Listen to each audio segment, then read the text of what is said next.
রাষ্ট্রের মালিক জনগণ, তারাই করবে নির্বাচন। সুপ্রিয় দর্শক, স্বাগত জানাচ্ছি ব্রিট রবিন 10K অনুষ্ঠানে। শুরুতেই অনুষ্ঠানটি সম্পর্কে ছোট্ট করে একটু ধারণা দিয়ে রাখতে চাই। রাষ্ট্রের মালিক জনগণ, তারাই করবে নির্বাচন। আর মালিক তার প্রতিনিধি নির্বাচনের আগে স্বাভাবিকভাবেই এবং সঙ্গত কারণেই কিছু প্রশ্ন করবে। সেই প্রশ্নগুলো নিয়ে ব্যারিস্টার রবিউল ইসলাম তরফদার একটি প্রশ্নমালা সাজিয়েছেন 10টি প্রশ্নের। জনগণ সেই প্রশ্নের উত্তর আশা করছে প্রার্থীদের কাছ থেকে। আজকে আমরা সেই সব প্রশ্ন নিয়েই শুনব।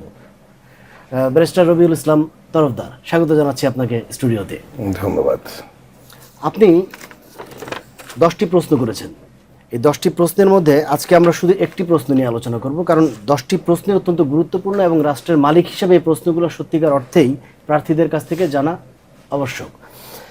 আপনি 6 নম্বর প্রশ্নে বলেছেন যে সরকারি কর্মকর্তা কর্মচারীদের দায়িত্বশীলতা, জবাবদিহিতা ও বাধ্যকর দায়বদ্ধতা নিশ্চিত করতে প্রযুক্তি নির্ভর ব্যবস্থাপনার বিধিবিধান প্রণয়নে আপনার প্রস্তুতি কী? প্রার্থীদেরকে এই প্রশ্নটা ছুড়ে দিয়েছেন। তো আমি যদি আপনার কাছে একটু জানতে চাই যে আপনি এগুলো দিয়ে আসলে কি বোঝাতে চেয়েছেন? বাংলাদেশের এই জায়গাটাতে ভয়ানক একটা লোফল রয়েছে। দায়িত্বশীল করার জন্য যে আইনটা দরকার সেটা অনুপস্থিত। পরপর 3 বার টেলিফোন রিসিভ না করার কারণে একজন পুলিশ অফিসারের চাকরি চলে যায়। যখন উনি আপিল করে এবং কুইন্স বেঞ্চ থেকে যখন বলা হয় যে এই চাকরি তার কোনো মৌলিক অধিকার না, তার একটা শর্ত সাপেক্ষ দায়, সুতরাং উনি সেই দায় অর্থাৎ সে রেসপন্সিবল না হওয়ার কারণে ওনার চাকরিটা চলে যায়, যেটা ছিল খুবই প্রাসঙ্গিক এবং সঠিক সিদ্ধান্ত।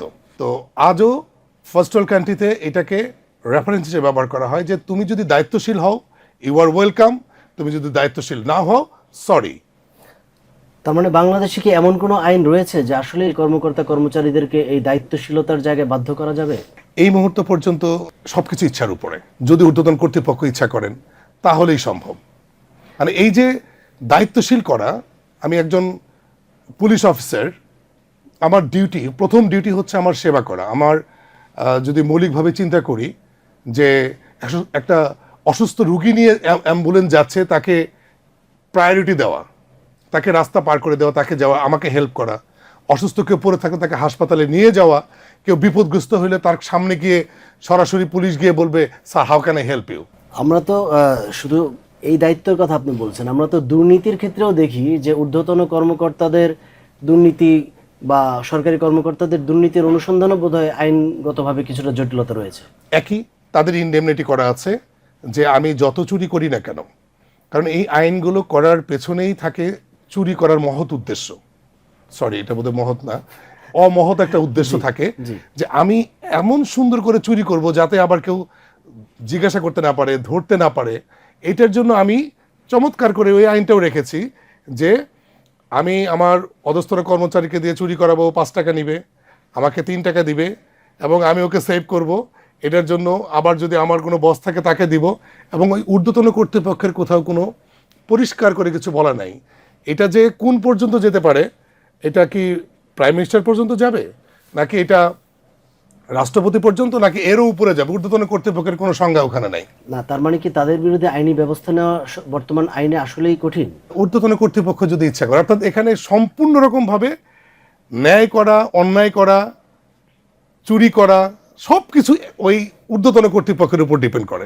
তার অর্থ হচ্ছে দর্শক, আমরা চাচ্ছি যে এমন একজন আইন প্রণেতা আসবেন যিনি আইনের এই যে দুর্বলতাগুলো সেগুলোই তুলে ধরবেন এবং এগুলো বন্ধ করার জন্য আইনি যে ব্যবস্থাগুলো সেগুলো নিশ্চিত করবেন। আমি আরেকবার ফিরি ব্যারিস্টার রবিনের কাছে। এই যে আমরা যে দায়বদ্ধতার কথাগুলো বলছি, এটা আসলে কিভাবে করা সম্ভব? এটা সারা ওয়ার্ল্ডে রেসপন্সিবিলিটি, অ্যাকাউন্টেবিলিটি এবং লায়াবিলিটি, যেটাকে রেল বলে, এই রেল সিস্টেম মানে হচ্ছে RAL, রেসপন্সিবিলিটি, অ্যাকাউন্টেবিলিটি এবং লায়াবিলিটি। এটা প্রযুক্তি নির্ভর একটা সিস্টেম। কেউ সুনির্দিষ্টভাবে যদি কোনো দায়িত্বশীল হয় তাকে এটা পালন করতে হবে। If you fail just cut up, মানে এখানে কোনো অল্টারনেটিভ কিছু নাই। অ্যাকাউন্টেবল, আমার 5000 রেসপন্সিবল পার্সনের উপর একজন হয়তো অ্যাকাউন্টেবল থাকবে, তার দায়িত্ব হচ্ছে এই সব কিছু দেখা। সে যদি ফেইল করে তাকেও ফায়ার। আবার এখানে লায়াবল, প্রায় আমরা দেখি রাস্তায় অ্যাক্সিডেন্ট করেছে, স্বরাষ্ট্রমন্ত্রী পদত্যাগ করেছে, এগুলো আমরা দেখেছি, প্রচুর দেখেছি। This is call the real system, যে তারা রেসপন্সিবল, অ্যাকাউন্টেবল এবং লায়াবল। এমন না যে তারা ইচ্ছে করে করেছে, সিস্টেমে পড়ে গেছে তারা। সুতরাং কোনো ওয়ে না এখানে, এই জনগণের কল্যাণে কাজ করার জন্য আমার কোনো অপশন নাই। উই মাস্ট ডু, আমাকে করতে হবে। আমি যদি ফেল করি আমাকে আরেকজনকে জায়গা করে দিতে হবে যে করতে পারে। অন্য কোনো কিছুর এখানে কোনো সুযোগ দেওয়ার কোনো সুযোগ নাই। যেহেতু জনগণ রাষ্ট্রের মালিক, ফলে জনগণের নির্বাচিত বা জনগণের নিযুক্ত কর্মচারী যারা, তারা তো এটাই করবেন, এটাই স্বাভাবিক। কিন্তু আমাদের প্রচলিত সিস্টেম তো সেটা বলছে না। আমরা যতদূর জানি যে মন্ত্রী এবং এমপিদের যেই কাজের বন্টন, সেই বন্টনেও বোধহয় কিছুটা গলদ রয়েছে বলে আমরা বুঝতে পারি। এখানে আমি প্রায় বলি যে SRO 10/2014 এখানে একটা রিভাইজ করেছে, সেই রিভাইজটা সার্ভিস রুলসে রিভাইজ করেছে। আমি যদি একটু সুযোগ নিয়ে বলি যে আমি যদি একটা রাষ্ট্রকে ধ্বংস করতে চাই, আরও ছোট করে আমি একটা মানুষকে এমন একটা বিষ ইনজেকশন দিব যেটা নিউরন সেলে গিয়ে সেখানে রক্ত জমাট বাঁধবে এবং ধীরে ধীরে সে নীল হয়ে একটা পর্যায়ে গিয়ে সে মারা যাবে। আইন হচ্ছে এমনই, কোনো কোনো জায়গায় আমি এমনভাবে ইনজেক্ট করে রাখছি ওই জায়গায় গিয়ে অ্যাটাক করছে এবং ধীরে ধীরে নীল হয়ে এখন মৃত্যু সজ্জায়। একই ব্যক্তি যিনি পলিসি মেকার, মন্ত্রী, আবার উনি চিফ এক্সিকিউটিভ, নির্বাহীর দায়িত্ব। আমরা বাহ্যিকভাবে দেখি যে এখানে ভূমি, আমি সাইফ মনে হয়, ভূমি সাইফ, উনি 300 বাড়ি করেছেন লন্ডনে, বেগমপাড়ায়, হাজার হাজার হাজার হাজার কোটি টাকা নিতে পাচ্ছেন। এখন পৃথিবীর কোন দেশে আছে যে আমি পলিসি মেকার, আমি এক্সিকিউট করি, অর্থাৎ আমি পলিসি নিয়ন্ত্রণ করে আমি টাকা পয়সা নিয়ে আসে, আমি এগুলো নিয়ে বিদেশে পাচার করব, কিন্তু আমার কোনো দায়িত্ব থাকবে না। ওই যে ইনডেমনিটি, ওই যে রেজিস্টার একটা ইনডেমনিটির কথা বলেছিলাম যে উনি যদি সংসদ ভবনও রেজিস্ট্রি করে দেয় ওনার কোনো দায়িত্ব নাই। এই যে ইনডেমনিটি আমরা যে অনেক আগে দেখেছি যে একজন হত্যাকারী তার বিচার করা যাবে না, যেমন ইনডেমনিটি, আমরা এটা নিন্দা করেছি। কিন্তু এখানে প্রতি পদে পদে ইনডেমনিটি দেওয়া রাখা হয়েছে, ডিসক্লেমার দেওয়া হয়েছে চোরদের জন্য, তাদেরকে গার্ড দেওয়া হয়েছে। এই সমস্ত বিষাক্ত দূষিত আইন কিভাবে বের করে উপড়ে ফেলে একটা সুগঠিত, সুন্দর, জনবান্ধব আইন প্রণয়ন করা যায়, এর খোঁজে আমি আসলে এই 10Q নিয়ে এসেছি। চমৎকার, আপনি সুন্দর করে বললেন। আচ্ছা, আপনার এই 10টি প্রশ্নের মধ্য দিয়ে যদি প্রার্থী আমরা সেভাবে বের করে আনতে পারি, তবে আপনি তো বিশ্বাস করেন, আপনার পাশাপাশি আমরাও বিশ্বাস করি যে রাষ্ট্র ভালো কিছু আইন প্রণেতা পাবে, তাই তো?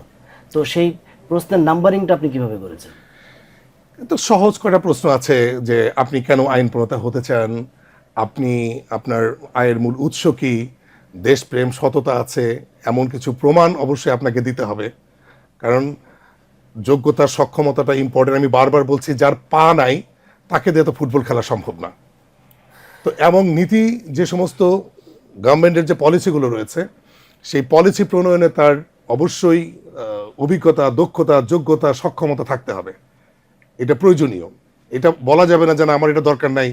তো সেইটা আমরা যাচাই করে, আমাদের এখানে কিন্তু বলা আছে রাষ্ট্রের মালিক জনগণ, তারাই করবে নির্বাচন করে চুলচেরা বিশ্লেষণ। এই শব্দটা আমরা অনেক সময় বলি না। এই চুলচেরা বিশ্লেষণ করে আমি একজন দক্ষ, যোগ্য, সক্ষম, সতত প্রার্থীকে বের করে নিয়ে আসতে চাই। তারই একটা মূলত পদ্ধতি হচ্ছে এই 10Q। ধন্যবাদ। প্রিয় দর্শক, আপনারা শুনলেন, সংক্ষিপ্ত আলোচনায়ও অনেক গুরুত্বপূর্ণ কথা কিন্তু উঠে এসেছে। আমরা সত্যিকার অর্থেই যোগ্য প্রার্থীর খোঁজে এখন রয়েছি, কারণ অতীত আমাদেরকে অনেক শিক্ষা দিয়েছে যেখান থেকে আমরা কার্যত কোনো শিক্ষা আসলে নিতে পেরেছি বলে মনে হয় না। আপনারা ব্রিট রবিন www.britrobin.org-তে লগ ইন করে আপনার পছন্দের প্রার্থীকে নাম্বারিং করবেন এবং তাদেরকে প্রশ্ন করতে বাধ্য করবেন, তাদের উত্তরগুলোকে মূল্যায়ন করবেন। সেই প্রত্যাশা থাকলো। আজকে এই পর্যন্তই। সবাই ভালো থাকবেন। খুদা হাফেজ।